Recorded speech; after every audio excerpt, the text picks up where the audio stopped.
Right, summer's on its way and I've decided to invest in an ice cube tray. This is supposed to make 51 ice cubes and I decided I wanted to buy something like this. I can put them in the freezer and when I'm having a cocktail or orange squash or even a lemonade, I can plonk in a couple of ice cubes rather than buying a bag. And if I wanted to, I can even flavour them as well. So with that, what we're going to do is undo the box and make sure there is actually an ice cube tray in here because I haven't actually looked, as you can see. It costs around about £14 or just under. Nicely packaged by Amazon. Oh yeah, I've got it from Amazon. Right, let's have a quick look around the box.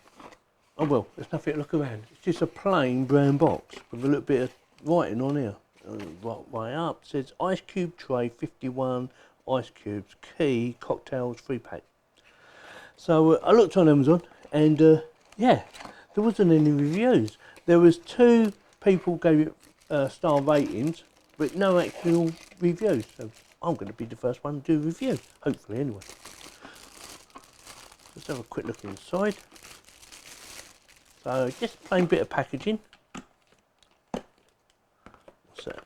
Little leaflet, does that show anything? No, it just shows you it says ice cube tray, safe and worry free, food grade PP material, can direct contact with food. Basically you can put food on it, it's not going to harm your food. That's what it says.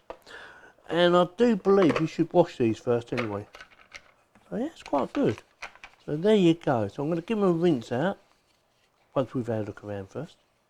So yeah, I'm supposed to just stack them up, I suppose. That's cool, isn't it? They're 51 little tiny cubes, and you can put them in there, keep them safe. The only thing it did say that did worry me a little bit is, it says when you've made the ice cubes, yeah, you should wait till they start getting a bit watery before you try and get them out. Which I thought, well no, that's not the point of ice cubes. I want ice cubes ready to go. But we're going to test them anyway, so what we'll do now is we're going to fill her up with a bit of water and give her a little test. It may take a few hours, so watch this space.